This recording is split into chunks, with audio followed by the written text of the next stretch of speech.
Wa na'udzu billahi min syururi anfusina wa sayyiati a'malina.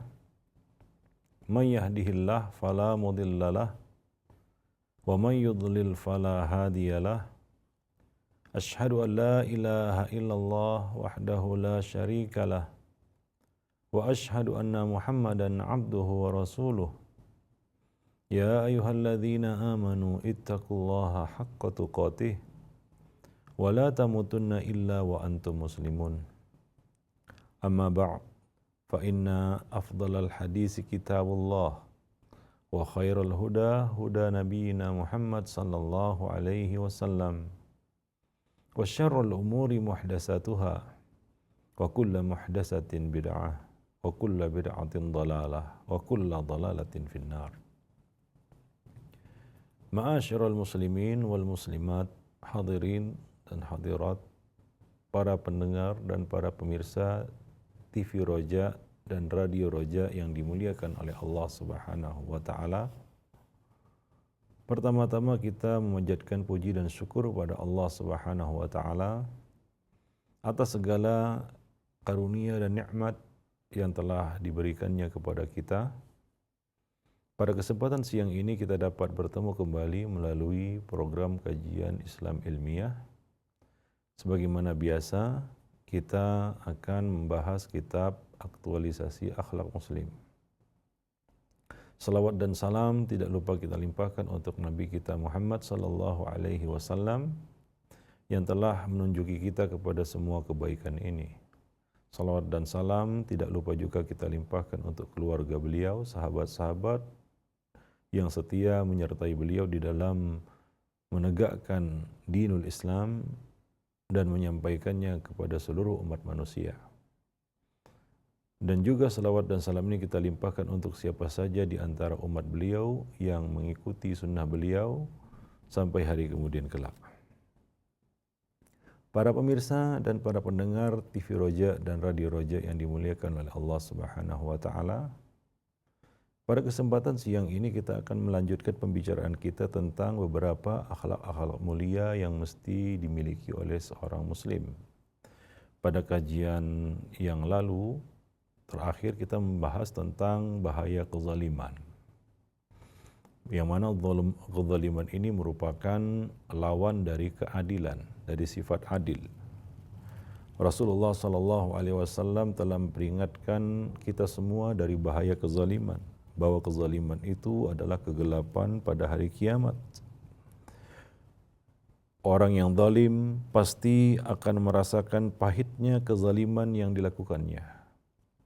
Cepat atau lambat, di dunia ataupun di akhirat, dia pasti akan merasakan akibat buruk dan pahit dari buah kezaliman yang telah dihasilkannya.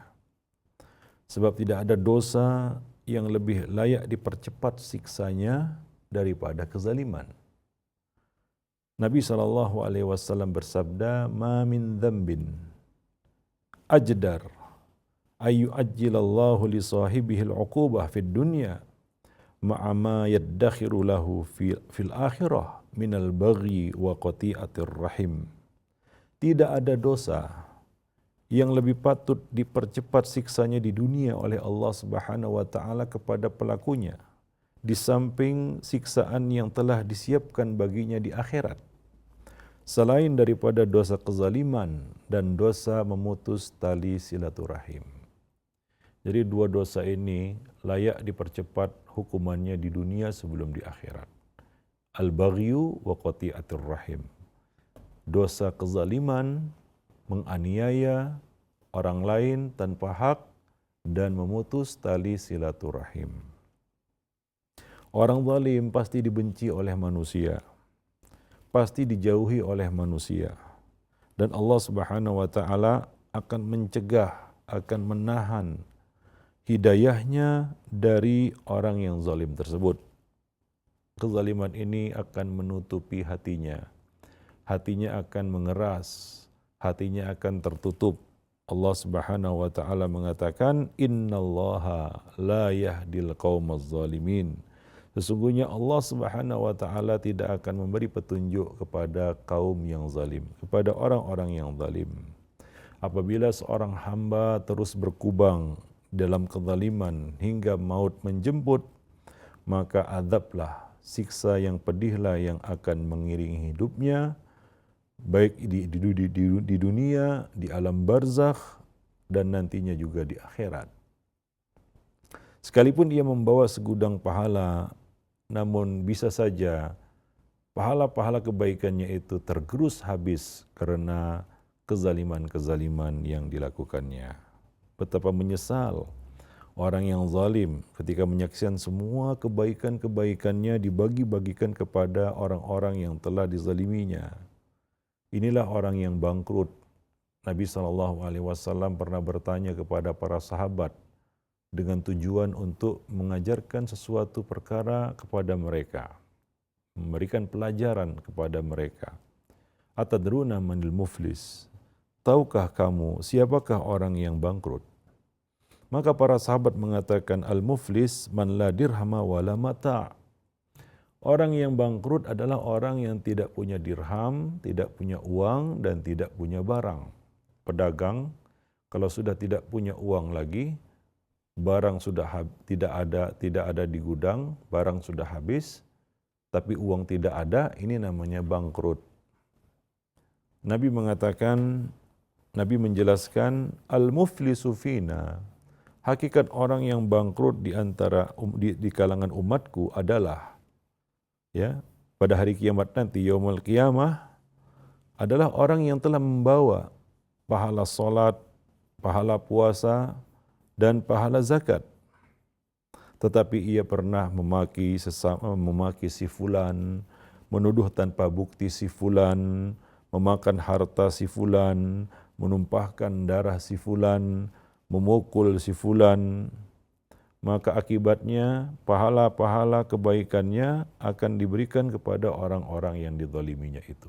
Akan dibagikan kepada si fulan yang telah dianiayanya. Si fulan yang telah dizaliminya. Apabila hutangnya belum tertebus sementara pahalanya sudah habis, maka dosa-dosa orang-orang yang dizaliminya yang belum sempat terbayar hutang kezalimannya akan dilimpahkan kepadanya, akan dibebankan kepadanya akibat dari perbuatan zalimnya. Bukan dia menanggung dosa orang lain, tapi dia menanggung akibat perbuatannya sendiri. Dia harus menebusnya. Karena pengadilan di akhirat adalah pengadilan yang maha adil. Tidak ada satu perkara pun di dunia ini melainkan akan diselesaikan seadil-adilnya nanti di akhirat. Lalu orang ini diseret dan dilemparkan ke dalam api neraka. Nah, inilah orang yang bangkrut, hakikat orang yang bangkrut. Oleh sebab itu Rasulullah SAW menyuruh kita semua agar segera melepaskan diri dari hutang-hutang kezaliman. Sebelum kita bertemu dengan Allah Subhanahu wa taala, sebelum kita berpindah kepada alam berikutnya, melanjutkan perjalanan hidup kita kepada alam berikutnya, yaitu alam barzakh dan alam akhirat, di mana alam-alam itu adalah alam untuk jaza, ya, bukan untuk amal, ya, bukan untuk amal, tapi untuk jaza, bukan untuk beramal, ya, bukan untuk beramal soleh, beribadah, tapi untuk merasakan jaza, yaitu balasan. Nabi SAW mengatakan, man kanat indahu madlamah li akhihi min irdihi aw syai'in. Barang siapa yang punya hutang kezaliman terhadap saudaranya, baik itu berupa kehormatan, mungkin dia pernah merusak ataupun mengotori kehormatan saudaranya, mempermalukannya misalnya, menggibahinya, mengadu dombanya, merusak hubungan dia dengan orang lain atau dengan sahabatnya. Au syai'in, atau masalah lain, masalah hartanya, ya, apalagi masalah yang lebih berat dari itu. Maka falyatahallal minhul yaum. Maka hendaklah dia meminta halal kepada saudaranya itu sekarang. Qabla alla yakuna dinarun wala dirham. Sebelum nanti tidak berlaku lagi dinar dan dirham untuk menebus segala kesalahan-kesalahan kita itu. In kana lahu amalun salih, ukhidha minhu biqadri madlamatih. Kalau dia punya amal soleh, dia membawa pahala dari amal soleh yang dikerjakannya, maka akan diambil sekadar kezaliman yang dilakukannya. Wa in lam takun lahu hasanat, jika dia tidak punya pahala kebaikan, ukhidha min sayyiati sahibihi fahumila alaih, akan diambil dosa-dosa orang-orang yang dizaliminya ini, kemudian akan dilimpahkan kepadanya. Nah, inilah orang yang paling bangkrut pada hari kiamat, ya, paling apes nasibnya di hari kiamat.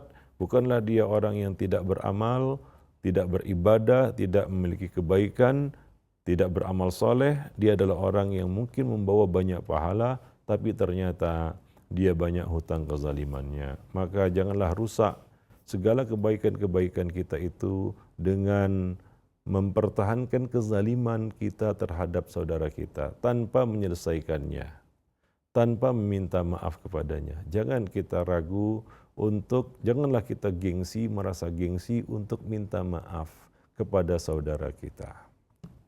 Ya, minta maaf kepada saudara kita. Ada sebagian orang didorong oleh rasa sombong dan takaburnya tidak mau mengakui kesalahan. Ya, orang yang tidak mau mengakui kesalahan, apalagi minta maaf. Nah, ini adalah orang-orang yang tertutup hatinya, ya, dan tidak mau mendengarkan nasihat. Ini merupakan bukti bahwa hatinya itu keras.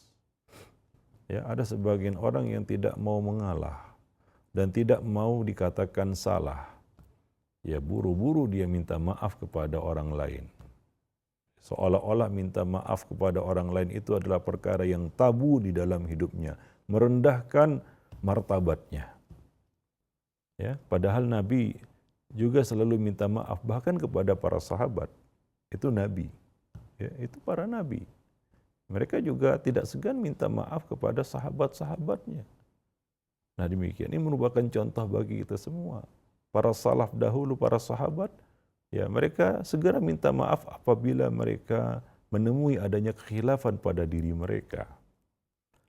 Maka salah satu sifat yang baik, ya, akhlak yang terpuji yang harus dimiliki oleh seorang muslim adalah, ya, mau mengakui kesalahan dan segera meminta maaf. Tidak gengsi, tidak berat untuk meminta maaf. Ya, karena meminta maaf ini adalah pintu gerbang untuk menyelesaikan masalah. Kalaulah tidak ada permohonan maaf, bagaimana masalah bisa selesai? Maka jadilah pribadi yang tidak malu, ya, tidak segan, tidak merasa gengsi untuk meminta maaf kepada saudara kita. Karena itu merupakan pintu untuk merajut kembali hubungan baik dengan saudara kita itu apabila misalnya kita melakukan kesalahan-kesalahan terhadapnya. Janganlah kita merasa bersuuzon, percuma minta maaf, nanti enggak dimaafkan, nanti ditolak, takut ditolak. Ya. Jangan kita merasa berprasangka seperti itu. Ya, kita berbaik sangka, mudah-mudahan saudara kita itu memaafkan kita. Luluh hatinya karena kerendahan hati kita meminta maaf kepadanya. Kita yang mulai, karena kita yang berbuat salah. Nah, ini kadang-kadang sudahlah dia melakukan kesalahan, dosa, ataupun pelanggaran, kejahatan terhadap saudaranya, dia pula yang disorong-sorong, kadang-kadang dibujuk-bujuk, diseret-seret untuk minta maaf kepada saudaranya itu.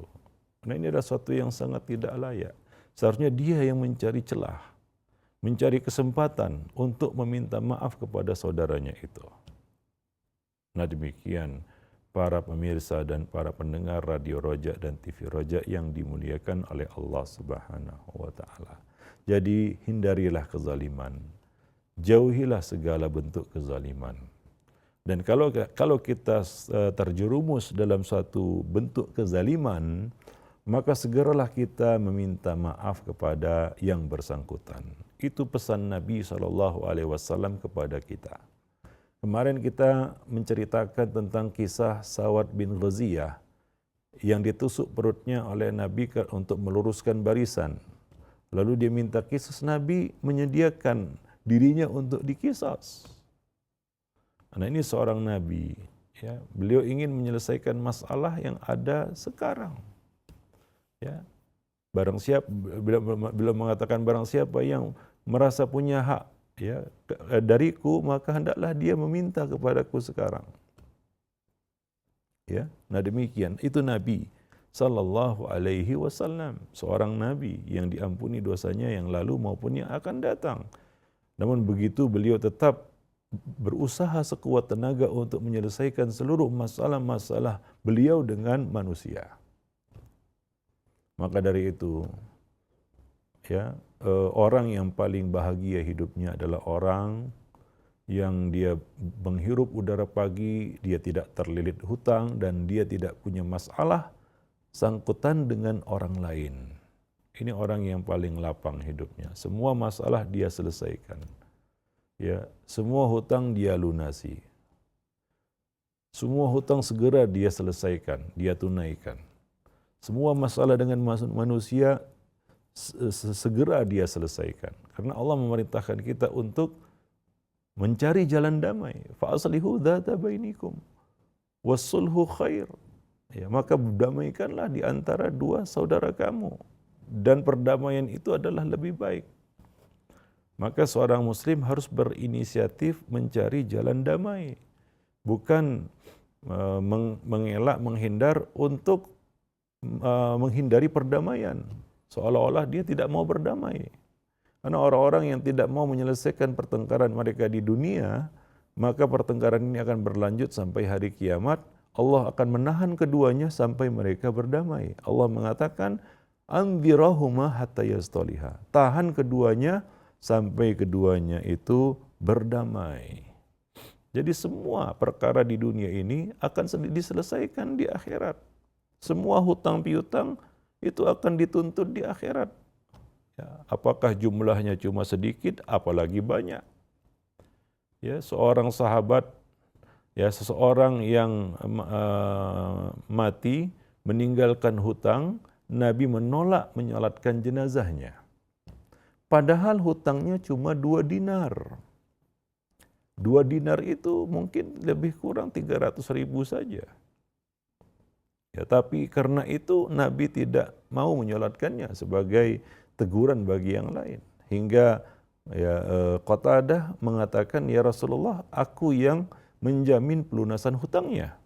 Barulah Nabi mau menyolatkannya. Nah, begitupun setelah disolatkan oleh Nabi, ketika esok hari bertemu, keesokan harinya bertemu dengan Qatadah, Nabi selalu menagihnya dan mengatakan, wahai Qatadah, apakah engkau telah melunasi hutangnya? Padahal itu cuma 300.000. Maka tidak boleh kita menggampangkan masalah hutang dengan alasan itu hutangnya cuma sedikit. Sedikit banyak tetap hutang, dan hutang besar maupun kecil itu tetap akan dilanjutkan perkaranya sampai hari kiamat. Nah demikian. Nah kemudian di antara sifat, ya, yang harus dimiliki oleh seorang mukmin, akhlak mulia yang harus dimilikinya adalah menjadi pribadi yang pemaaf. Ya memang kita tidak bisa menuntut kesempurnaan dari orang lain karena kita juga nggak sempurna. Di dalam pergaulan selalu ada lebih kurang. Ya, kalau kita mencari teman yang sempurna, yang tidak pernah berbuat salah, yang tidak pernah menyakiti dan menyinggung perasaan kita, itu tidak mungkin kita dapatkan. Ya namanya juga manusia, tidak ada yang cocok 100%. Pasti ada sikapnya, kadang-kadang kata-katanya, kadang-kadang perilakunya yang tidak mengenakkan kita. Ya, sebagaimana dia berbuat salah, kita juga berbuat salah. Maka salah satu sifat yang mesti kita miliki di dalam menjalin hubungan persahabatan dengan siapapun adalah memiliki jiwa pemaaf. Karena orang yang pemaaf itu tanda kelapangan dadanya, kelapangan hatinya. Kalau kita ingin banyak sahabat, banyak teman, maka jadilah pribadi yang pemaaf. Kalau tidak, ya, maka tidak ada yang cocok jadi teman kita. Bergaul dengan si fulan gak puas, ya selalu dilihat kurangnya. Fulan tuh begini, ya dilihat kurangnya, putus. Dengan si fulan demikian juga. Si fulan itu sifatnya begini, akhirnya putus juga. Akhirnya tidak ada satu orang pun yang cocok berteman dengannya. Nah, karena dia tidak memiliki jiwa yang pemaaf, selalu menyorot kesalahan orang lain. Apalagi orang yang hatinya itu dipenuhi dengan rasa dendam. Nah, ini lebih parah lagi ini. Ya, orang pendendam ini. Ya, tidak ada tergerak hatinya untuk memaafkan orang lain. Ya, sementara dirinya juga penuh dengan kesalahan-kesalahan yang dia juga perlu ya maaf dari orang lain. Maka salah satu akhlak yang dicontohkan oleh Nabi SAW adalah pemaaf. Nabi adalah manusia yang sangat pemaaf, hamba yang sangat pemaaf. Coba bayangkan bagaimana beliau dilempari ketika berdakwah, ya, kemudian ditolak, diboikot, ya, diintimidasi, bahkan nyaris dibunuh. Tapi demikian beliau tetap berdoa untuk kaumnya, Allahumma ghafir li qaumi fa innahum la ya'lamun. Ya Allah, ampunilah kaumku karena mereka orang yang tidak mengetahui. Nabi banyak memaafkan perlakuan buruk orang-orang Quraisy terhadap beliau, dan itu berbuah manis di mana mereka kemudian akhirnya berbondong-bondong masuk Islam. Nah, demikian para pemirsa yang berbahagia dan para pendengar yang dimuliakan Allah Subhanahu wa taala. Karena yang namanya manusia itu tidak ada yang luput dari kesalahan. Tidak ada manusia yang suci dan bersih dari kekeliruan selain Rasulullah sallallahu alaihi wasallam. Ya, karena beliau adalah manusia yang maksum. Selain beliau, ya, semua manusia itu memang gudangnya salah dan lupa. Manusia itu kata Allah Subhanahu wa taala, innahu kana zaluman jahula. Dua sifat itu, zalum dan jahul. Jahil. Nah, kejahilan ini bisa disebabkan karena dua hal. Yang pertama, memang dia tidak punya ilmu, belum belajar, belum tahu. Yang kedua, karena lupa. Ya, karena lupa. Dia sudah tahu tapi lupa, akhirnya berbuat seperti orang yang tidak tahu. Jadi itu sebab kejahilan. Ya, karena memang tidak pernah tahu atau karena lupa. Ya, itulah dia manusia. Dikatakan manusia karena dia suka nasia, suka lupa. Nah, jadi sengaja ataupun tidak, ya kadang-kadang ya ada saja perbuatan orang lain itu yang menyakiti perasaan kita atau berbuat yang tidak enak kepada kita, ya. Namun meskipun demikian, semua itu tidak akan sampai merusak hubungan apabila kita mudah memaafkan kekeliruan orang lain, menjadi pribadi yang pemaaf. Dan sungguh para pemirsa dan para pendengar yang berbahagia, mudah memaafkan kealfaan sesama manusia merupakan akhlak mulia insan yang bertakwa. Akhlak mulia kaum muslimin itu pemaaf. Dan sifat ini pula yang menjadi salah satu karakter sifat penghuni surga. Allah Subhanahu wa taala mengatakan alladzina yunfikuna fis sarra'i wad dharra'i wal kadhiminal ghaiz wal 'afina 'anil nas wallahu yuhibbul muhsinin. Yaitu ketika Allah mengajak manusia wasari'u ila maghfiratin min rabbikum wa jannah arduhas samawati wal ardu uiddat lil muttaqin. Bersegeralah, berlomba-lombalah kamu untuk menuju menggapai maghfirah, ampunan dari Allah Subhanahu wa taala, dan surganya yang luasnya seluas langit dan bumi disediakan bagi orang-orang yang bertakwa. Siapa mereka? Alladzina yunfiquna fis sarra'i wad dharra, yaitu orang-orang yang berinfak baik di waktu lapang maupun sempit. Ya, jadi tidaklah putus berinfak karena sedang sempit. Ya, apa yang dapat dibagi maka dia bagi, karena hidupnya untuk berbagi. Ya, tidak pandang apakah itu waktu lapang, waktu sempit, apalagi waktu lapang. Nah, kalau orang yang di dalam hidupnya tidak kenal bagi-bagi, jangankan waktu lapang, ya, waktu sempit apalagi. Ya, waktu lapang saja dia tidak berbagi, apalagi waktu sempit. Nah demikian. Jadi salah satu sifatnya adalah mereka berinfak baik di waktu lapang maupun sempit.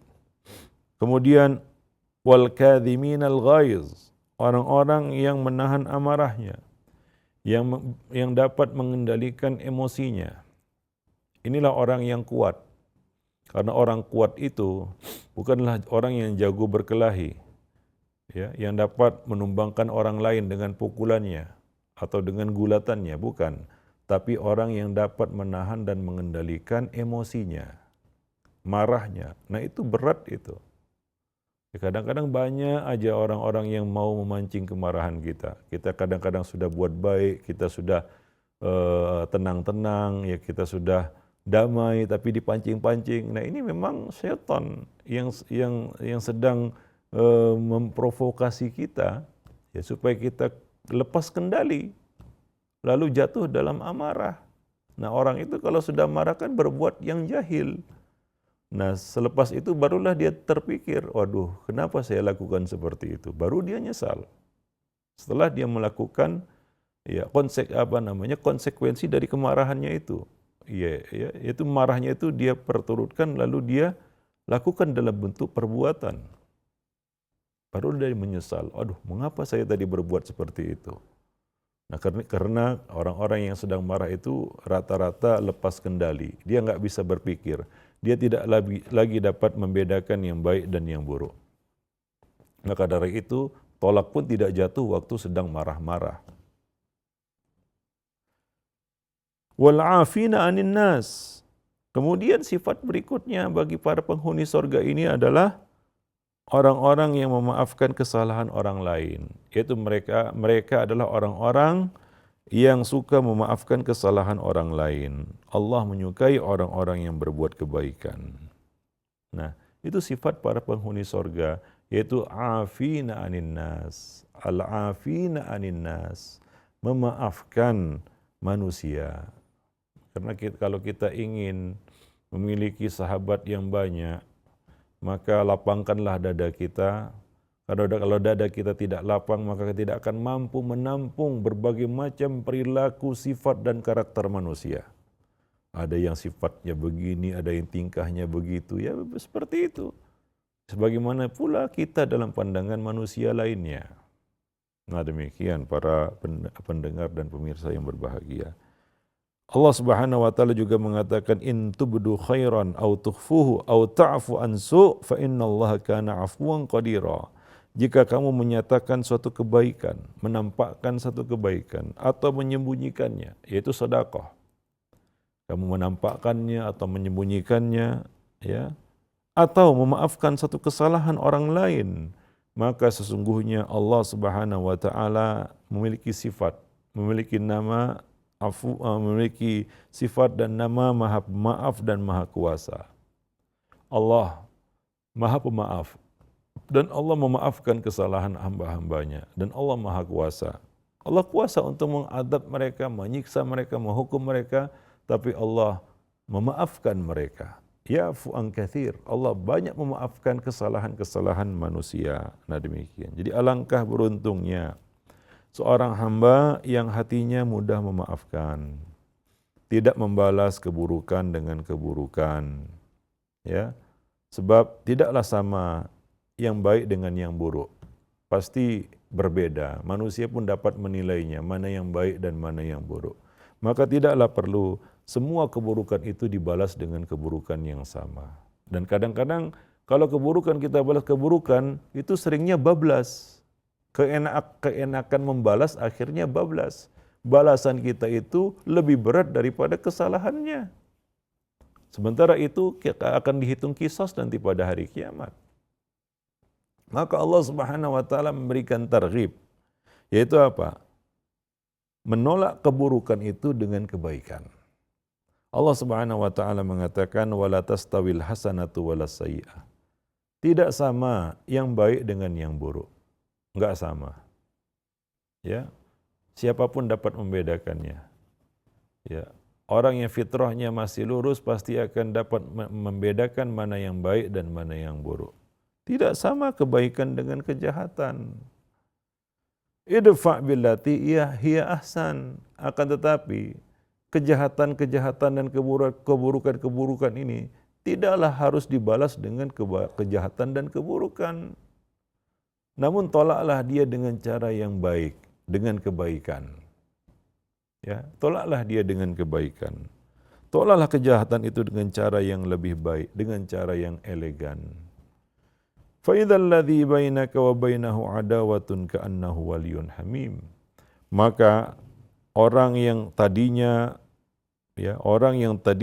ada rasa permusuhan antara kamu dengan dia akan berubah menjadi seperti teman yang setia. Ya, menjadi teman yang setia.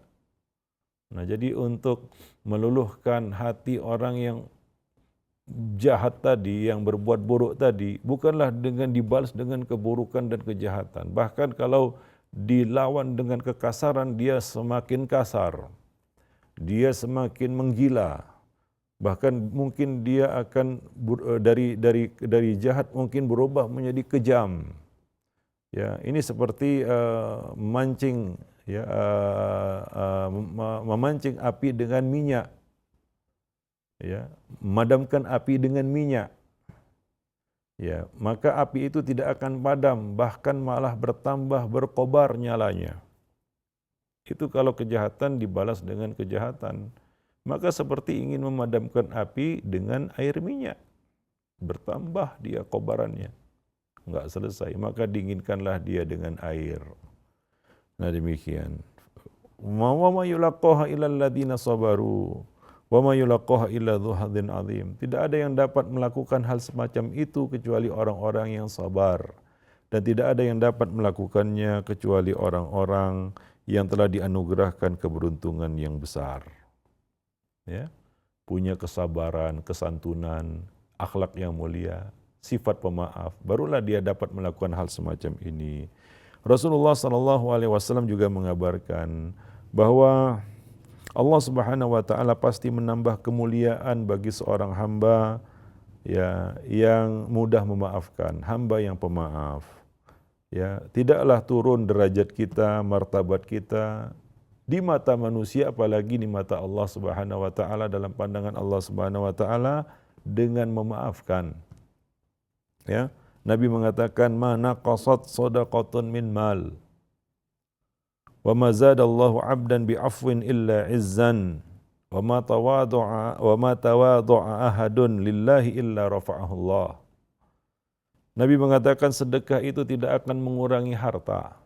Tidak akan mengurangi harta sedekah itu. Ya, karena harta kita di akhirat bertambah. Walaupun harta dunia berkurang, tapi harta itu jadi tabungan kita nanti di akhirat.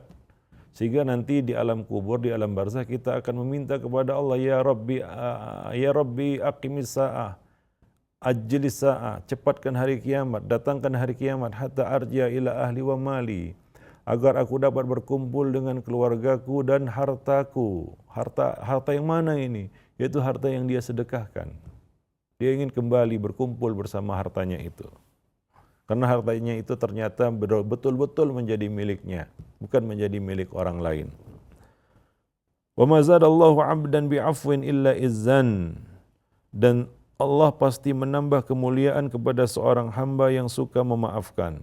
Tidaklah ya bertambah di sisi Allah Subhanahu wa taala ya seorang hamba yang mudah memaafkan, melainkan kemuliaan, bertambah kemuliaannya di sisi Allah Subhanahu wa taala, dan tidaklah seorang itu bertawadhu karena Allah, selain kedudukannya akan ditinggikan, dinaikkan derajatnya oleh Allah Subhanahu wa taala. Jadi memaafkan itu justru mendatangkan kemuliaan di sisi Allah, dan juga mulia dalam pandangan manusia. Ya, mulia dalam pandangan manusia. Nah, itu orang yang mudah memaafkan. Dalam hadis yang lain disebutkan, ma tajarra'a 'abdun jar'atan afdal 'indallahi 'azza wa jalla min jar'ati ghaidin yaqdhimuha ibtigha'a wajhillah. Di sisi Allah tidak ada sesuatu yang lebih utama untuk diteguk seorang hamba selain amarah yang dipendamnya demi meraih keridhaan Allah Subhanahu wa taala. Oleh karena itu, jika ada orang yang mencaci maki kita, maka balaslah dengan maaf dan kata-kata yang baik. Maafkan dia, ya, dan jangan diladeni. Dan jangan pula kita mencaci maki seperti caci makinya. Balaslah dengan kata-kata yang baik. Ya. Karena kalau kita balas caci makinya, maka kita sama seperti dirinya. Kalau dia mengeluarkan kamus-kamus yang kotor, lalu kita balas juga dengan kamus-kamus yang tidak kalah kotornya, lalu apa bedanya antara lisan dia dengan lisan kita? Maka balaslah dengan kata-kata yang baik. Ya, ada seorang Yahudi datang kepada Nabi, waktu itu Nabi bersama Aisyah. Yahudi itu mengatakan, "Assalamu alayka ya Muhammad." Artinya, kematianlah atas kamu, semoga tercurah atas kamu, wahai Muhammad. Ini orang Yahudi. Ya, Nabi mengatakan, "Waalaikum." Sementara Aisyah tidak tahan mendengar kata-kata itu, maka beliau pun mengatakan, Aisyah pun membalasnya dengan mengatakan, "Assalamu alayka wa la'natullah." Kematian atas kamu dan laknat Allah. Maka Nabi berkata kepada Aisyah, "Ya wahai Aisyah, jangan katakan seperti itu. Jangan balas ucapannya seperti itu. Bukankah aku tadi juga telah membalasnya, yaitu dengan mengatakan waalaikum." Sesungguhnya seorang mukmin itu bukanlah seorang yang la'an, yang suka melaknat.